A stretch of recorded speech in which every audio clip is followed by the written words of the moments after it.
To prove Yanderas aren't scary at all, the first thing I did when I went back to high school was block the Yandera heiress at the school gate. "If you're willing, I'll go with you today," I said. The whole school thought I was insane. Being the handsome guy on campus, I ignored the stunning school belle, Victoria, and chose the so-called crazy Yandera heiress, Rose. I laughed, feeling the warmth on Rose's face. Rose wasn't crazy at all. She was actually the most wonderful person in the world. On my wedding day, Rose wore a striking white wedding dress. Though she wasn't the bride, she came to me with red eyes. When she spoke, it was in her usual deadpan, sarcastic way. "To be honest, the bride isn't much to look at. Maybe you should reconsider?" she suggested, then scoffed. "Forget it. With your heart problem, it'd be a hassle to remarry." I gave her a look. "My heart's just got a minor issue. It's not gonna kill me." People said Rose grew up to be a stunning CEO, untouchable and cold. But to me, she kept that Yandera sharp-tongued personality. Outsiders might think we dated and became enemies after breaking up. Actually, it was because I accidentally discovered Rose's secret during our school days. That's why she bullied me all along, even showing up at my wedding to take a dig. Suddenly, she leaned in close, brushing her long fingers across my cheek. I flinched, instinctively stepping back. Her eyes flickered with a hint of sadness before she straightened and waved it off. "You've got confetti in your hair," she said. I didn't have a chance to respond before she sneered. "As if I'd ever kiss you. You're not my type." Thinking about it, she was right. I was just an ordinary guy while she was an heiress and CEO. No way she'd like me. Then, she turned and left. Strangely, I didn't see her again at the wedding. I didn't know that her departing silhouette would be the last time I'd see her. 3 years later, I suffered a heart attack and was rushed to the hospital. The doctors said it was a small surgery, nothing to worry about. But complications arose and I needed a heart transplant immediately. Though unconscious, I could hear voices. My mom whispered through tears that my wife, Victoria, had left me with only a note. Victoria said I was a good guy and took off with a card of my savings. Realizing the situation, I felt a shock. I'd given Victoria the card to pay for the hospital, but it was clear she had ditched me. Knowing I might die, her betrayal didn't hurt. I didn't know how long I lay in that hospital room, mostly unconscious.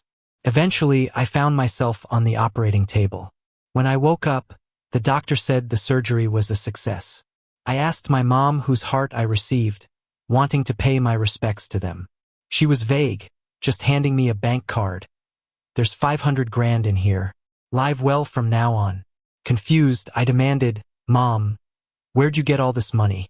She claimed it was the retirement savings she and Dad had accumulated, but I didn't buy it. As teachers, they couldn't save that much.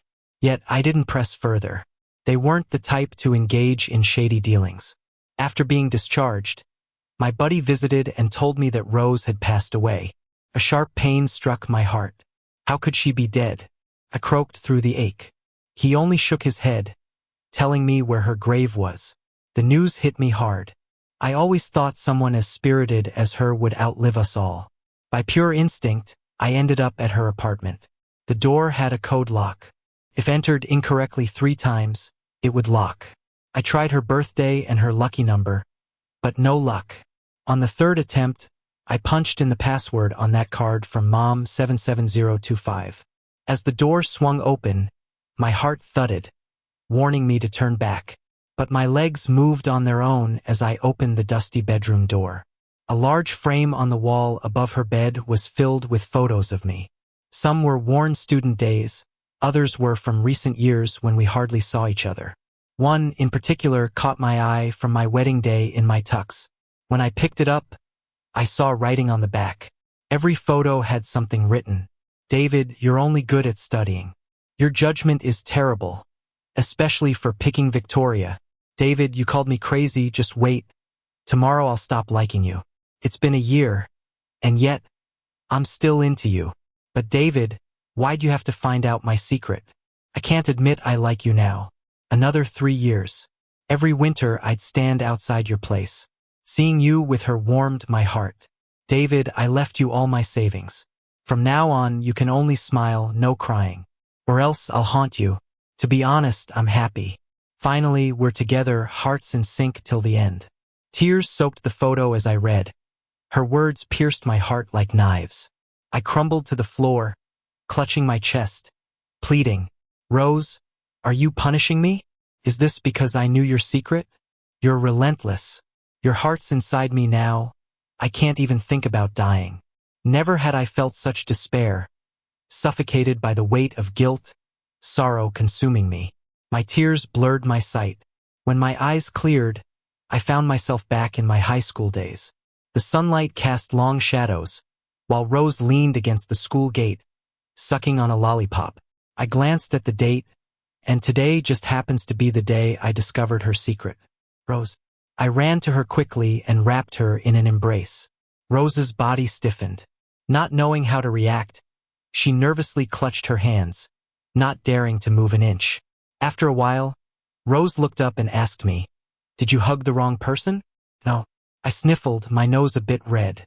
Looking at her in my arms, I raised my hand and cautiously moved it to where her heart is. "Rose, I missed you."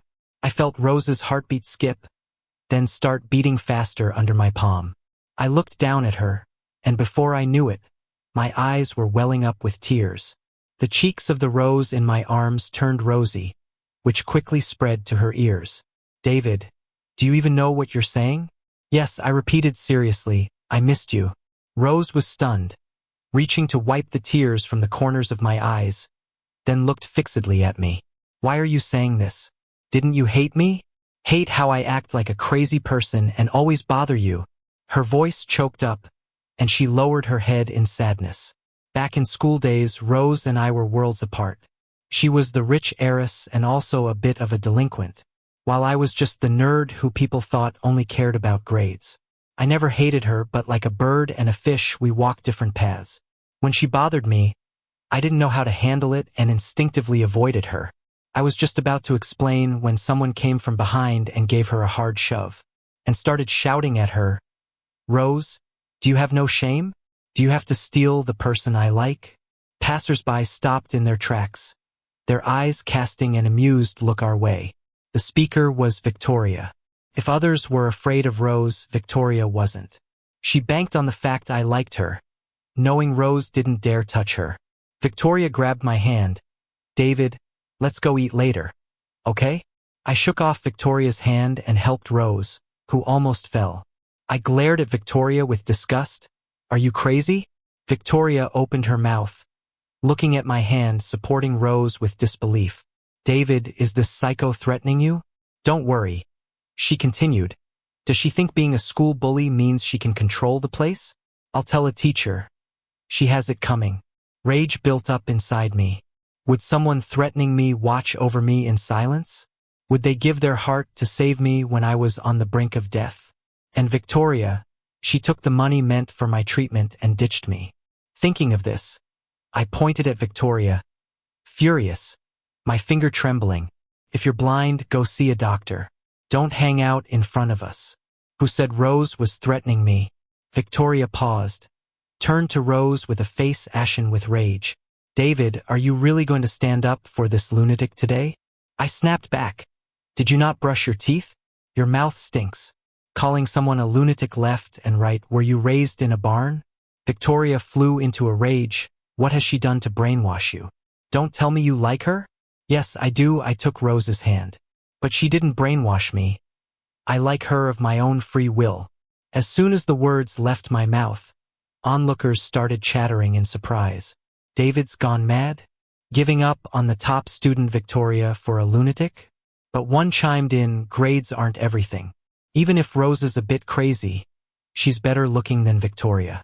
In gym class the other day, a ball almost hit Ken in the head. Victoria was there, but she just watched. It was Rose who blocked it. "I think David and Rose are a better match." Victoria fumed at the chatter. "David, we're supposed to be together. What happened to you?" I cut her off. "Who's with you? Is that something you dream up?" During school, Victoria and I never dated, but people paired us as a power couple, and after a while, everyone thought we were. Even when we were adults, people talked about us like a fairy tale love story that ended in marriage. Thinking back now, I find it disgusting. Victoria ground her teeth. You better not regret being with such a lunatic. I laughed. Don't worry, I definitely won't regret it. And you're the real lunatic, one with no morality or class.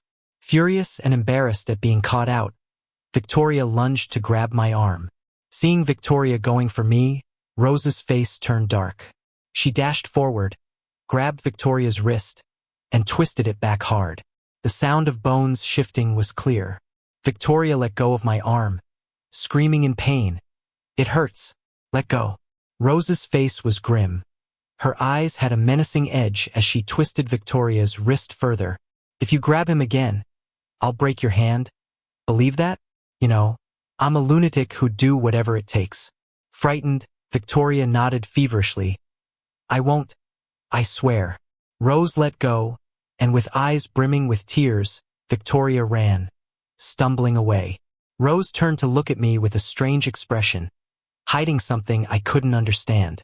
Then, without a word, she turned and walked away with long strides. I checked the time, 3 hours before I'd discover Rose's secret. I needed to stop it from happening. I followed after her. Rose, I need to talk to you. Rose ignored me, walked some distance, then suddenly turned around. You're not David.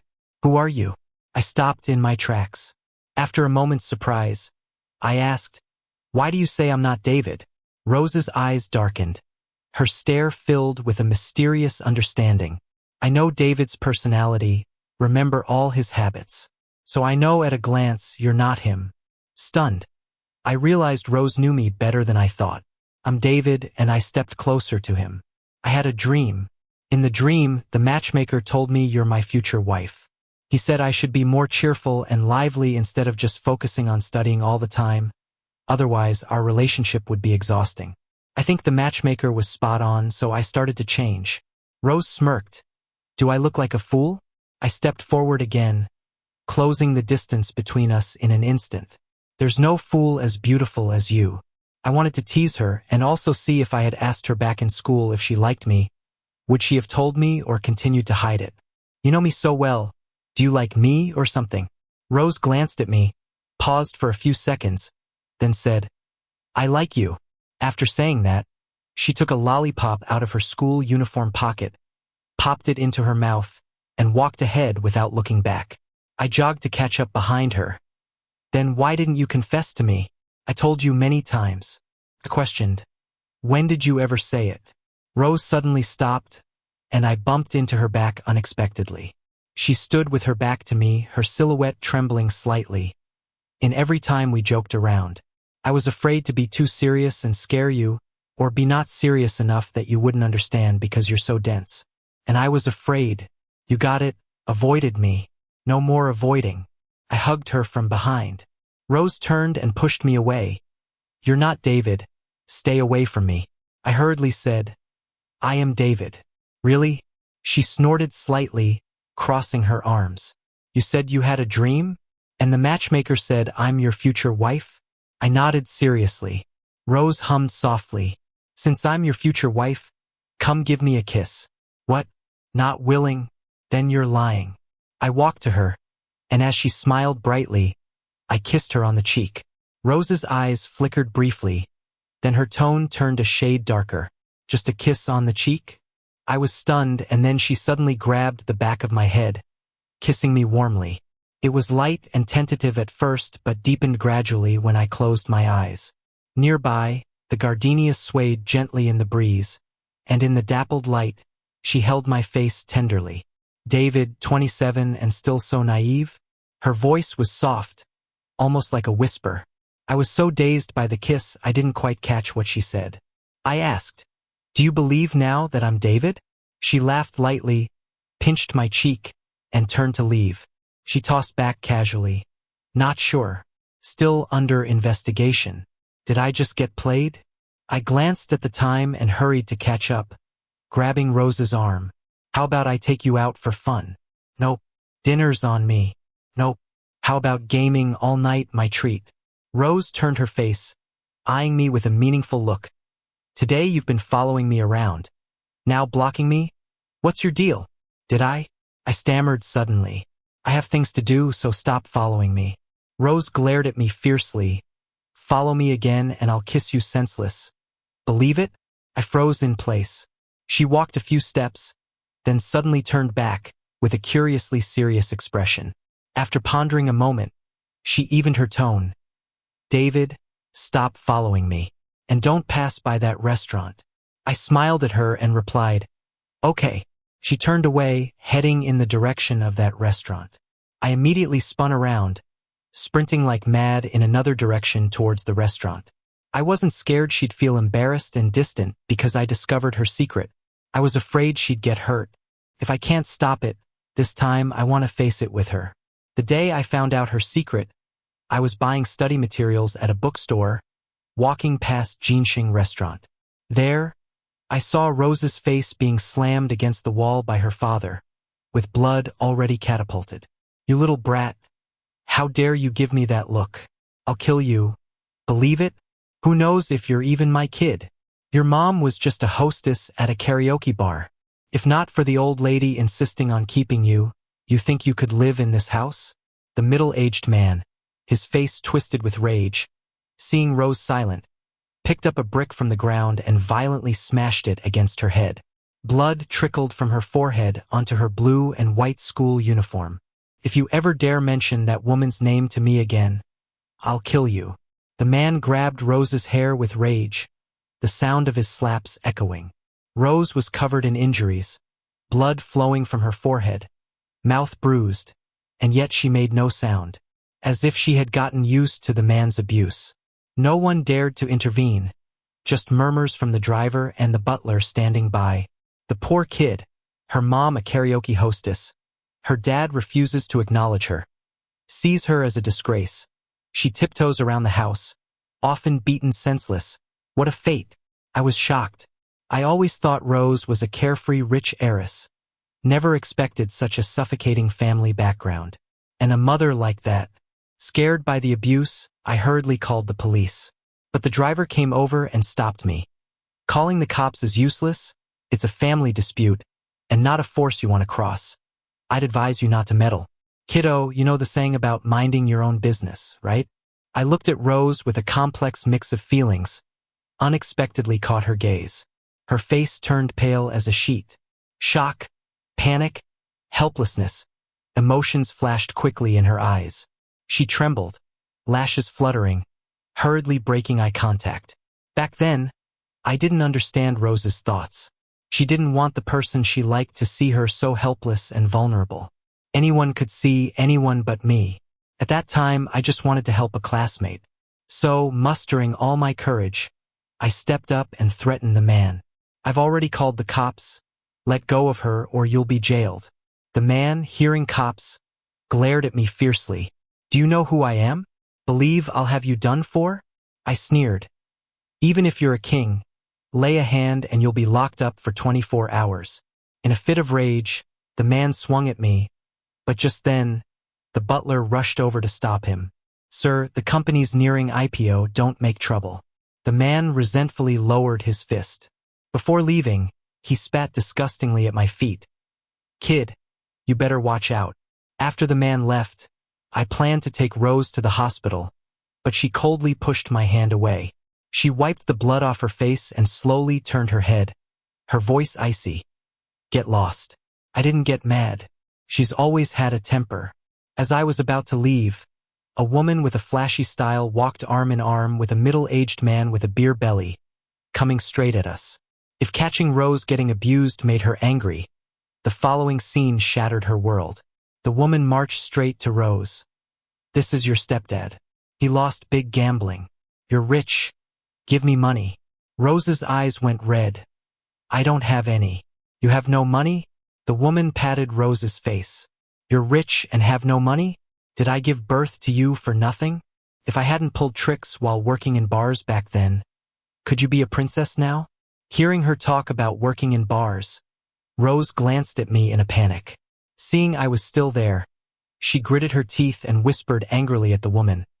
Enough, stop talking. Rose didn't realize I knew her mom was a bar hostess when her dad started beating her. Seeing Rose wouldn't give money, the woman threatened. If you don't give me $10,000 in a week, I'll tell everyone you're not his real daughter and leave you homeless." With that, she and the man left without a look back. Rose didn't shed a tear while being beaten to a pulp by her dad. But now, her eyes filled with tears as she stared at the woman walking away. "Why did you have me if you weren't going to treat me well?" She stood there, slightly hunched, in the twilight. The night got darker, and in the end, it swallowed her. I left early as she turned away. I knew she didn't want me there witnessing her scars. The next day, Rose came to school as if nothing happened. She wasn't down, and her mood was as harsh as ever. Except this time, she was meaner to me. I knew she blamed me for seeing her secret. The suffocating home life, the abusive dad, the hostess mom, all the parts she tried to hide, I'd seen. We weren't close before, but now we're even further apart. But this time, knowing the truth, I wasn't letting her face it alone. I rushed breathlessly to the dining place and my eyes widened in shock. Rose had a wooden stick in hand, forcing her bloodied dad against the wall. "How dare you hit your dad? You ungrateful brat," Rose sneered, tapping the guy's head with the stick. "Remember, every time you hit me, I'll hit you back." After he stumbled away, Rose looked at me, and her eyes were no longer shocked like before. Not long after, Rose's mom showed up with another man. Rose tossed the stick and slapped her mom. "I got no money. You want to threaten me? Go ahead. I'm done with this family." I was left stunned. Why was this unfolding differently? Maybe it's because I came back to high school, altering the course of events? After that, Rose asked me, "What are you doing here?" She seemed really tired, scanning me briefly before sitting on the doorstep. Confused, I walked over and crouched in front of her. I hugged her gently. "I have candy. Want some?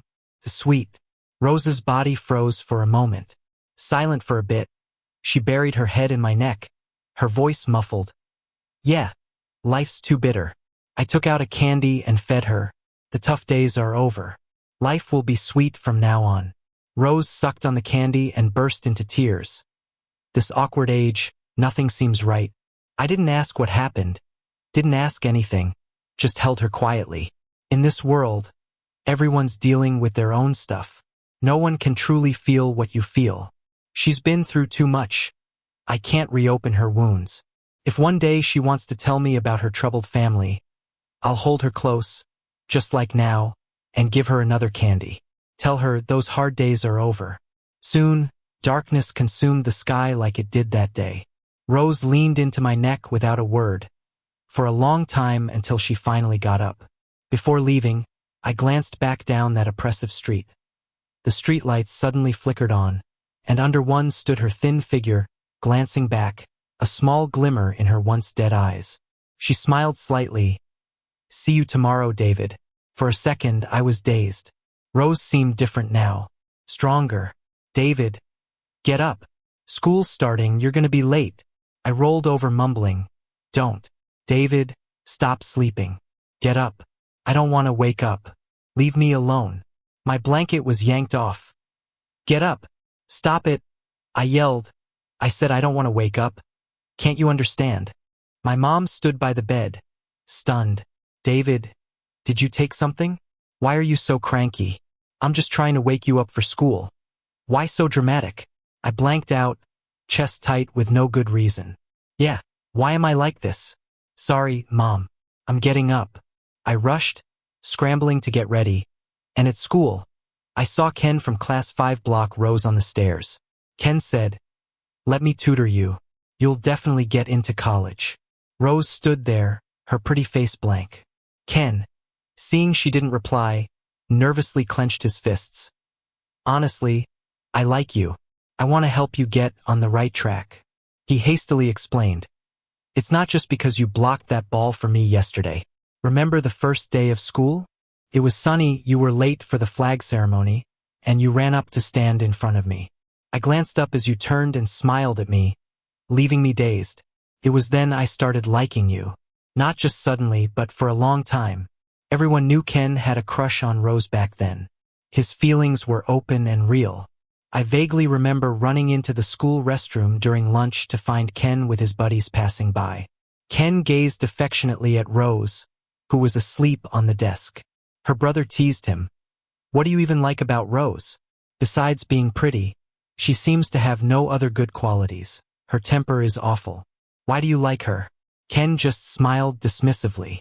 Looking at Rose, his smile grew wider. No reason. I asked my heart, and it said it couldn't help it. A writer's romantic line, you're pretty clever to use it, her brother quipped. I snapped out of my memories and looked up at Rose. She was standing on the stairs. Her face was beautifully delicate. The breeze lightly touched her hair, revealing her fair neck. Her usual cold expression transformed into an enchanting smile, captivating anyone's gaze. Yeah, Rose has always been stunning, deserving of admiration from outstanding people. I have a boyfriend, Rose said, pointing to me. Ken looked back in shock. He couldn't believe Rose had a boyfriend. He'd never heard of her being interested in anyone before. Are you really her boyfriend? He asked. I nodded, yep. I asked her out and we just made it official yesterday. But her temper's bad. Maybe you should find someone else to like. If she's struggling in class, I can help her study. Ken lowered his head, disappointed, then said to me, all right, I won't bother her anymore. I know she would have turned me down anyway. I just didn't want any regrets during my youth.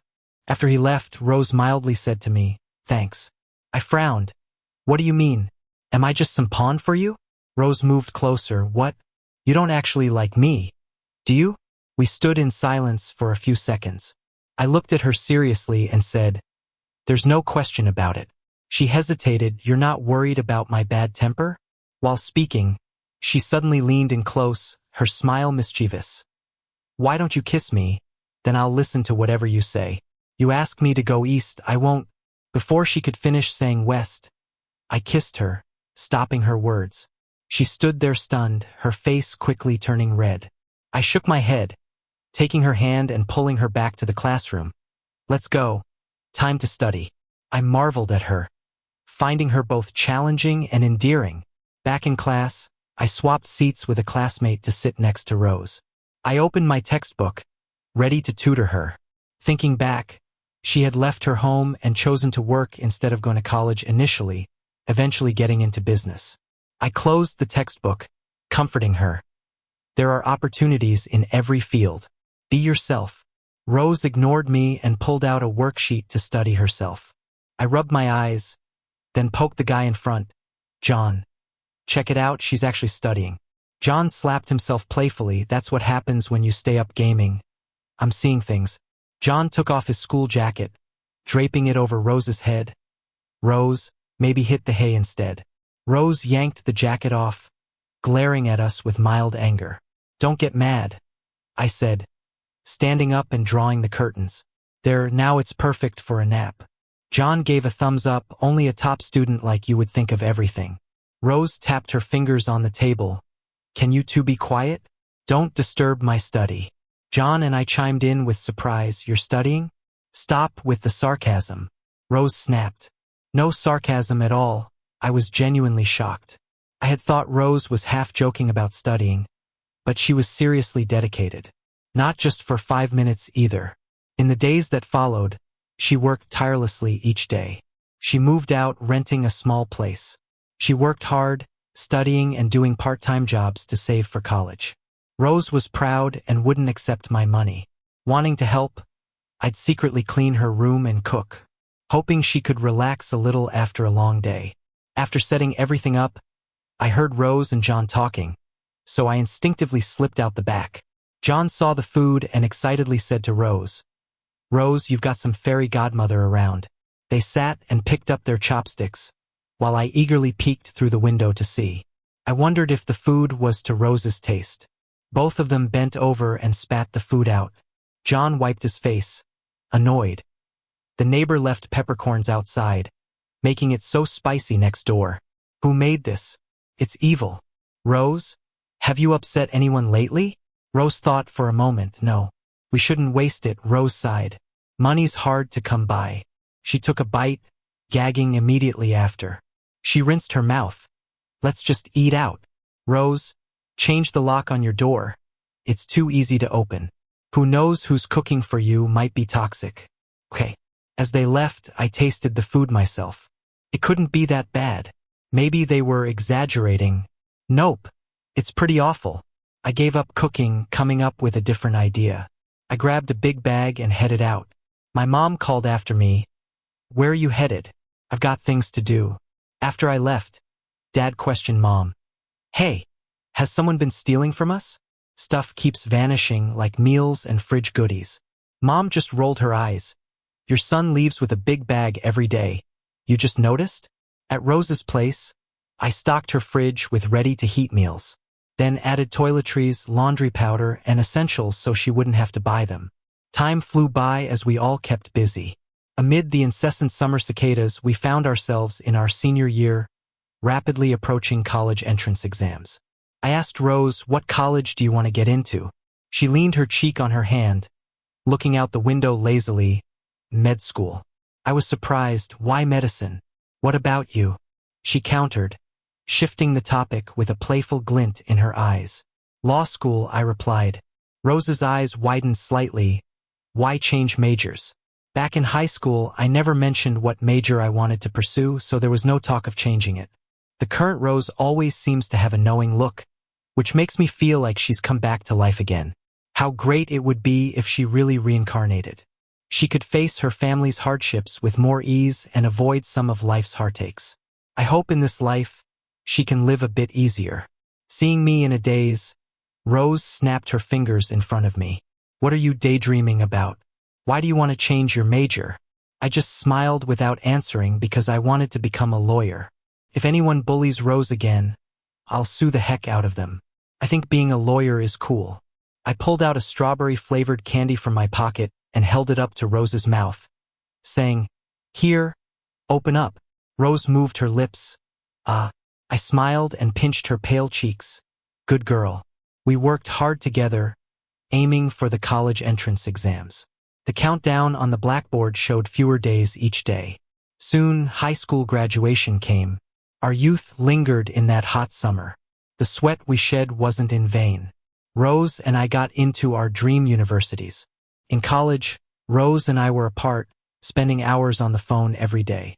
We started a long-distance relationship. Sometimes we argued. Her roommate told me that a bunch of handsome guys were chasing her. In anger, I bought a ticket to see her. I called Rose from the train. Meet me at the station later. Rose said, Don't tell me you came to see me? I had a bad feeling. Don't tell me you also came to see me? We both sighed helplessly over the phone. Let's find a midpoint to get off together. After getting off, it rained. I stood under the station's shelter, waiting for ages. Just as I was wondering why she hadn't arrived yet, Rose appeared close by with a sweet smile. She moved in closer, almost nose to nose, then kissed me. Don't be mad, okay? She said, clinging to my shoulders childishly. I took a bus and ran over after getting off. I was furious. Why not take a cab? Stop trying to save money at your expense. I gently wiped the sweat from her face. Are you tired from running? Not tired. Seeing you, I'm not tired at all. We laughed foolishly. As night fell, we held hands and found a place to stay. In the hotel, we stared awkwardly at each other. I had booked a room with a double bed. After I sat for a while, feeling awkward, I spoke up. I'm going to take a shower. I quickly added, I really just want a shower. I'm all sticky. Rose nodded, got it, go on. After washing, I came out, wrapped up tightly, and jumped into bed, pulling the covers over me. Don't worry, I won't touch you until we're married, I said. I'm going to sleep. Sleep, Rose replied and went for her shower. Later, she suddenly slipped into my bed like a startled rabbit. What are you doing? I asked nervously. She whispered by my ear, just giving you a kiss. Not doing anything else. She kissed me several times. My face flushed, and I turned over, gripping the covers tightly. Be rational. Rose turned off the light, wrapped her arms around my waist, and said, Relax. I'm not touching you. You're holding me too tight. I'm keeping you warm, I replied. It's summer. What do you need warmth for? Blame the AC. It's too cold, she replied. Suddenly, her hands started moving, and I froze. Where are you touching? Stop it. I struggled, embarrassed and angry. Rose. Years passed, and after college, Rose became a respected doctor. I became a lawyer. On our wedding day, Rose wore a stunningly beautiful wedding dress. I leaned against my dressing table, smiling widely. Congratulations for finally having your way with me. The way you were so forward back then. Rose gave a sly smile. It's your turn to take the lead tonight. Amid the blessings of friends and family, we completed our wedding. After marriage, we enjoyed our simple, happy life. On bustling streets, I brought flowers to pick Rose up from work. Afterward, she'd lie gently on my lap to watch shows, and I'd indulge her with snacks. I thought our happiness would continue like this. In our third year of marriage, at 27, I didn't escape a heart attack. But this time, I wasn't scared at all because Rose was my surgeon. As they wheeled me into surgery, Rose squeezed my hand tightly. Trust me, you'll be okay. I smiled and nodded, I trust you. As expected, the surgery was a success. After my release, Rose wouldn't let me lift a finger, almost watching over me all the time. At night, I'd cradle her in my lap, gently drying her hair. She'd snuggle in my arms, and I'd glance out at the moon. The moonlight was so beautiful, almost unreal, as if it were a dream. Rose paused, said nothing, and hugged my waist, blushing, kissing me repeatedly. I turned off the light without touching her, choosing instead to carefully kiss her heart. That night, I kissed her again and again. Thank goodness in this life she's alive. Her heart's still beating. After countless times, I said, Rose, may you always be safe. She nestled in my arm, holding me tight. Before I drifted to sleep, I heard her say, Silly, Rose wants David to live a long life. I don't know how long I slept. When I woke up, Rose wasn't beside me. That's when I remembered. It had all been a dream of high school. Rose had been gone for 35 years. She died just when I found out she liked me. She died when I felt a mix of excitement and guilt. She died when I wanted to make it right but was powerless. Thinking about her being gone, I gently touched her heart, repeating to myself over and over, I can't die, because her heart is still with me. But being awake was too painful, so I closed my eyes again and slept for a really long time. Wrapped in regret and guilt, I continuously sought self-redemption in my dreams. Until I was 72. I got sick and couldn't tell dreams from reality anymore. I saw Rose standing on the platform at the station of the afterlife, smiling at me. She still looked 27, gazing at me with deep affection. David, long time no see.